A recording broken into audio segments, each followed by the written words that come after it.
नमस्कार दोस्तों, education psychology 23rd CDP daily quiz में आज हम 20 क्वेश्चन करेंगे। तो चलिए शुरुआत करते हैं क्वेश्चन 1 से। क्वेश्चन 1 है, डिसलेक्सिया संबंधित है, dyslexia is related option A व्यवहारिक विकास से, बी पठन क्षमता से संबंधित विकास से, सी मानसिक विकास से, या डी गणितीय विकास से।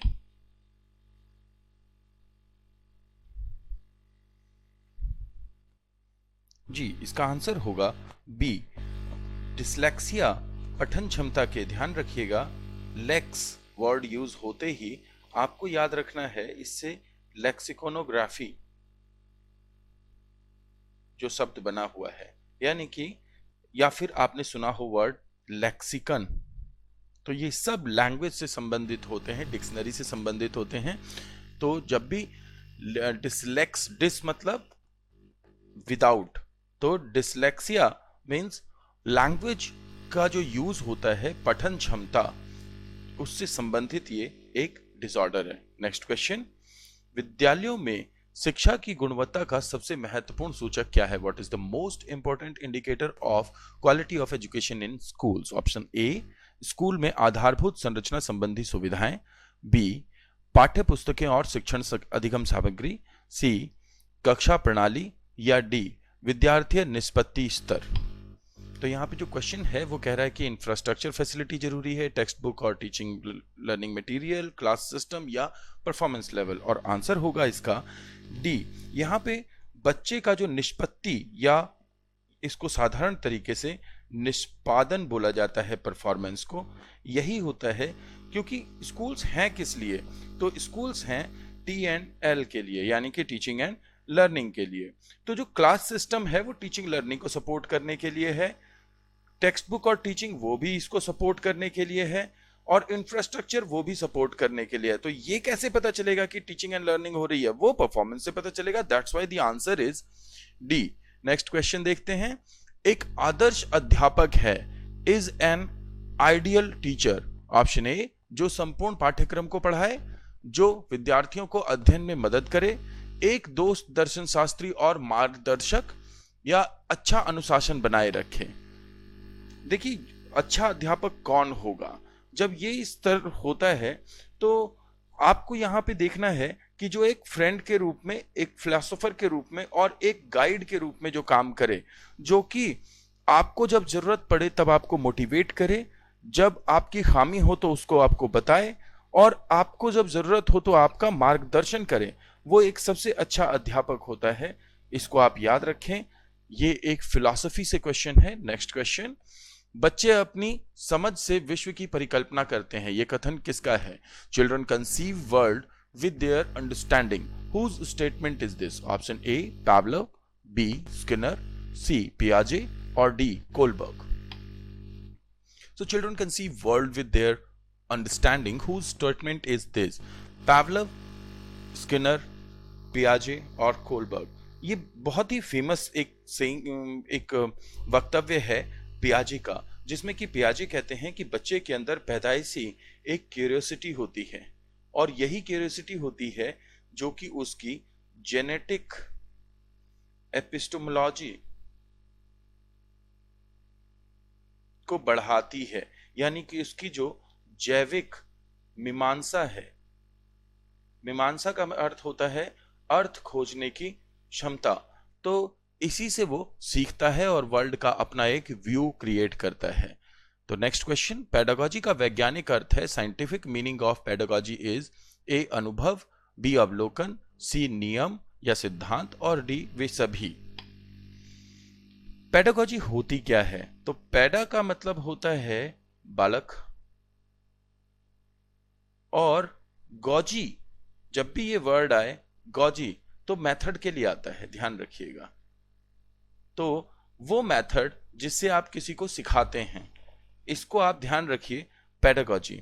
तो इसमें एक्सपीरियंस यानी कि इंपीरिकल स्टडी, जिसमें कि डुई या वॉटसन तक भी लोग आ सकते हैं। ओवरव्यू, अवलोकन, यानी कि वो सभी लोग जो प्रोजेक्ट मेथड, असाइनमेंट मेथड या ऑब्जर्वेशन मेथड की बात करते हैं। रूल्स एंड प्रिंसिपल्स, ये तो हमेशा लागू ही होगा, तो इसलिए इसका आंसर होगा डी। नेक्स्ट क्वेश्चन, पेडागोजी में कंप्यूटर का प्रयोग किया जाता है, computer is used in pedagogy. Option A, अधिगमकर्ता को प्रेरित करने के लिए। बी, पुष्ट पोषण करने के लिए यानी to nurture in right way. C, अधिगमकर्ता से अंतरक्रिया करने के लिए, to interact with the accessor यानी लर्नर, और ये सभी। जब भी पेडागोजी में कंप्यूटर के प्रयोग की बात की जाती है, यानी कि ये हो गया आईसीटी से जुड़ा हुआ क्वेश्चन, या फिर इसे कहेंगे ईटी यानी एजुकेशनल टेक्नोलॉजी। तो या तो एजुकेशनल टेक्नोलॉजी से जुड़ा हुआ क्वेश्चन है या फिर इंफॉर्मेशन कम्युनिकेशन टेक्नोलॉजी से जुड़ा हुआ क्वेश्चन है। तो इसके लिए आप सीपीटी वाला सेक्शन देखें, हमने एक डाउट सेशन में उसको डिस्कस किया हुआ है, तो वो आपकी हेल्प करेगा, जिसमें हमने कंटेंट, पेडागोजी और टेक्नोलॉजी की बात की है। यहाँ पे आंसर होगा डी, ये तीनों ही पेडागोजी में कंप्यूटर का प्रयोग को दर्शाते हैं। नेक्स्ट क्वेश्चन, मानव स्वतंत्र रूप से पैदा हुआ है लेकिन सब तरफ से जंजीरों में जकड़ा हुआ है, यह कथन दिया था। Human is born independently but is chained in all sides. These statements are given. Option A, Abraham Maslow. B, Jean Jacques Rousseau. C, John Dewey. या डी, W.H. किलपैट्रिक। ये एक बड़ी फेमस लाइन है जिसे कि फ्रांस में दिया गया था, तो आप समझ सकते हैं ये फ्रेंच रेवोल्यूशन के टाइम पे 1778 तक का टाइम है रूसो का, और रूसो के बड़े ही गहन फॉलोवर थे पेस्टोलॉजी, और उनके बाद फिर फ्रोबेल और फिर सभी। तो ये एक नेचुरलिस्ट थे जिन्होंने कि ये कहा था कि बालक जो होता है वो पैदा तो फ्री होता है, लेकिन जैसे जैसे वो बड़ा होता है तो जो उसके दिमाग में उसकी सोसाइटी होती है, यानी कि और सोसाइटी, ये महत्वपूर्ण लाइन है, और सोसाइटी इज इन और ब्रेन। तो हमारे दिमाग में, या हमारे ब्रेन ना बोल करके इसको माइंड बोलें तो ज्यादा बेटर होगा। तो जो हमारे माइंड की मैनिफेस्टेशन होते हैं वही होती है सोसाइटी। तो हम पैदा तो आजाद होते हैं और धीरे धीरे समाज हमें बांध देता है, ये रूसो ने बात कही थी।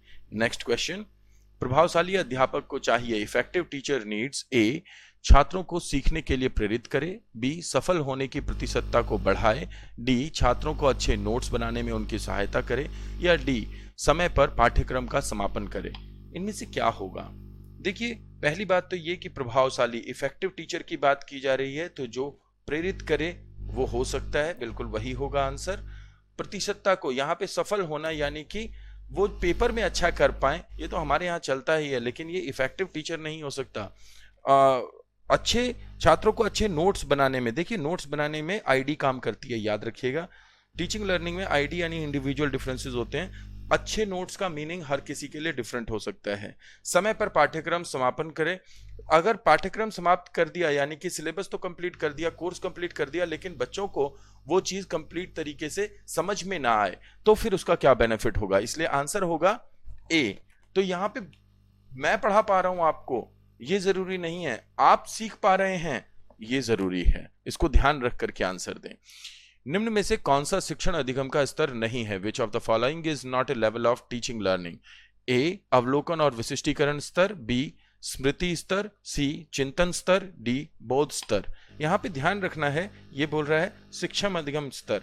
हमने यहाँ पे 3 स्तरों की बात ऑलरेडी 2 या 3 वीडियोस में कर ली है। तो ये होता है फर्स्ट स्तर, मेमोरी लेवल। सेकंड लेवल होता है अंडरस्टैंडिंग लेवल, और थर्ड लेवल होता है रिफ्लेक्टिव लेवल। तो इसका आंसर होगा ए, अवलोकन और विशिष्टीकरण का स्तर जो होता है वो लेसन प्लानिंग में देखा जाता है। नेक्स्ट क्वेश्चन, भारत में शिक्षा का अधिकार अधिनियम अस्तित्व में आया। The right to education act came into existence in India. Option A, 4 August 2010, 4 August 2009, 1 April 2010 या 1 अप्रैल 2009। इंपॉर्टेंट क्वेश्चन है, फैक्चुअल क्वेश्चन है। कैसा क्वेश्चन है? ऐसे क्वेश्चन को कहा जाता है फैक्चुअल क्वेश्चन। ये क्वेश्चन जो है ये मनमोहन सिंह थे हमारे प्रधानमंत्री उस वक्त में, जब 1 अप्रैल 2010 को शिक्षा के अधिकार को स्वीकार किया गया और शिक्षा को मौलिक अधिकार के रूप में 21A में चर्चित किया गया। नेक्स्ट क्वेश्चन, सामाजिक आर्थिक स्तर और बुद्धि लब्धि में क्या संबंध है? What is the relationship between socio economic status and intelligence? Option A, कोई संबंध नहीं है। बी, बहुत अधिक संबंध है। सी, सामान्य संबंध है। और डी, यह पहलू नहीं पता। देखिए, पहली बात तो जब भी सोशियो इकोनॉमिक स्टेटस की बात हो रही है और बुद्धि लब्धि की बात हो रही है, तो आपको क्या करना है, आपको इसके लिए जरूरत है प्रीवियस रिसर्चेस की। और इसके लिए आपको चैप्टर 7 जो हमारी किताब है उसका चैप्टर 7 देखना होगा। सामान्य संबंध है, जनरल रिलेशंस हैं। तो किसी भी व्यक्ति का जो सोशियो इकोनॉमिक स्टेटस होता है और उसकी जो इंटेलेक्चुअल कैपेबिलिटी होती है, उन दोनों के बीच में एक जनरल रिलेशन पाया जाता है। नेक्स्ट क्वेश्चन देखते हैं।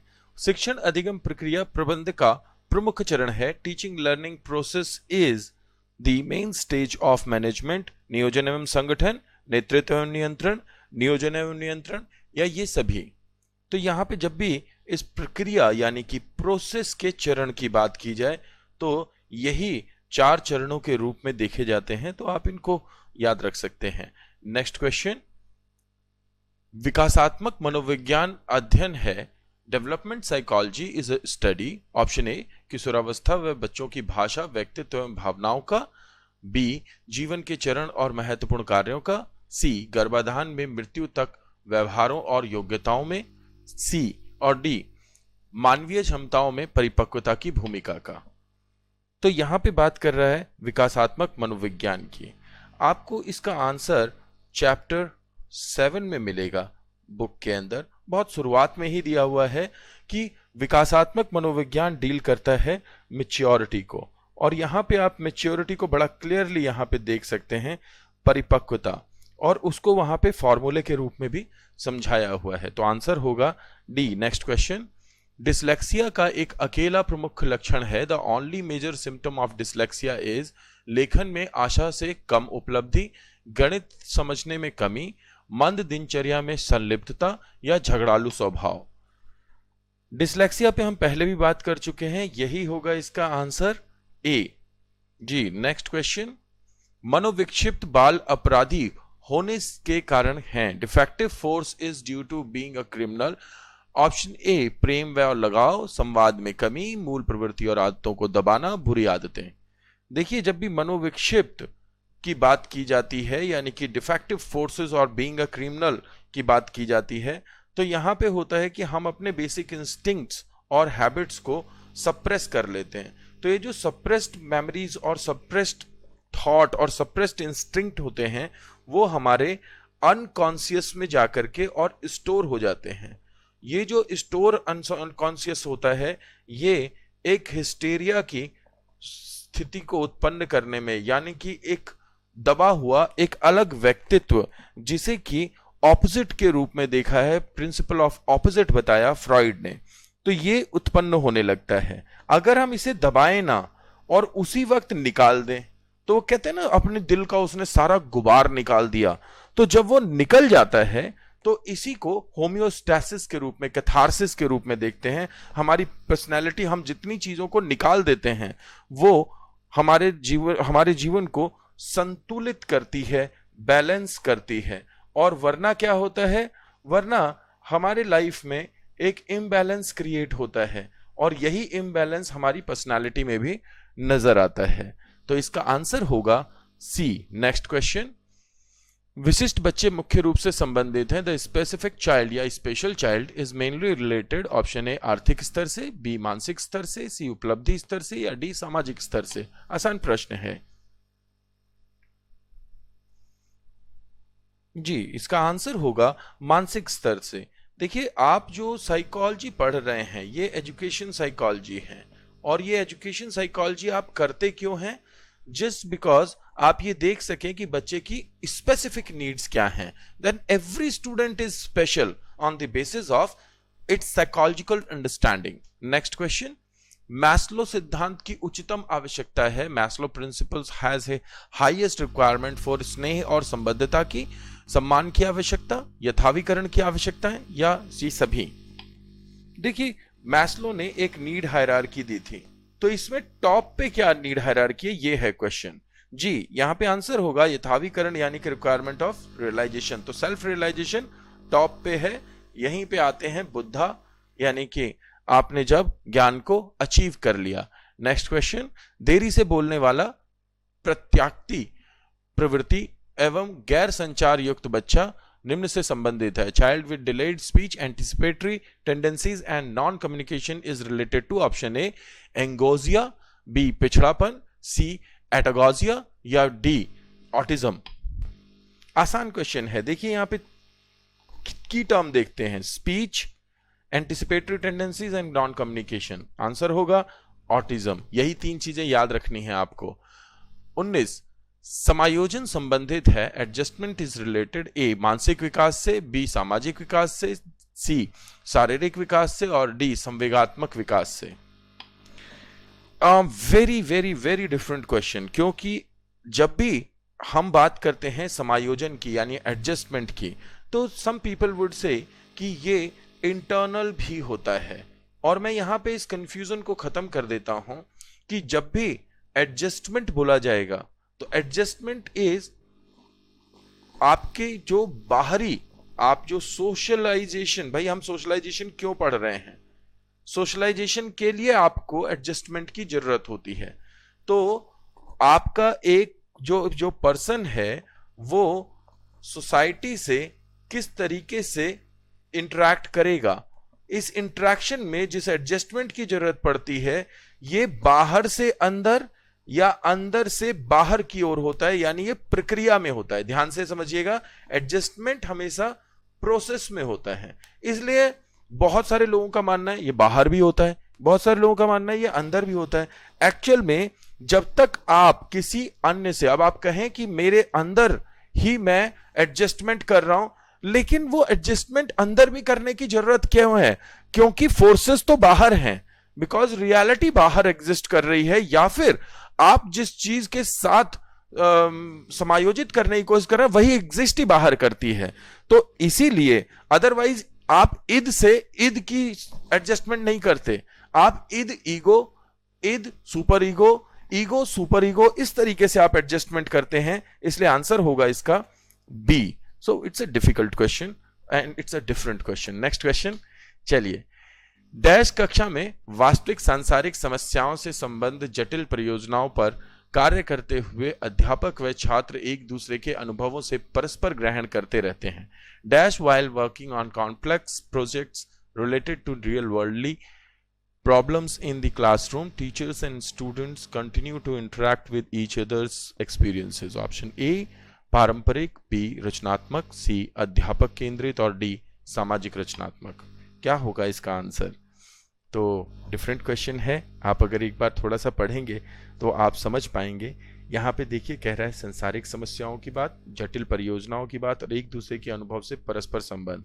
तो ध्यान से समझ लीजिएगा, एक तो बात हो रही है कॉन्क्रीट एक्सपीरियंसेस की, प्लस बात हो रही है इंटरेक्शन की, और प्लस बात हो रही है प्रॉब्लम सॉल्विंग की, और इसमें कॉम्प्लेक्स प्रोसेस की बात हो रही है। इन सारी चीजों को जोड़ दीजिए, आप सीधा पहुंच जाएंगे सोशियो कंस्ट्रक्टिव, या सोशियो यहाँ पे क्रिएटिव हो गया है, ये सोशियो कंस्ट्रक्टिव की बात हो रही है।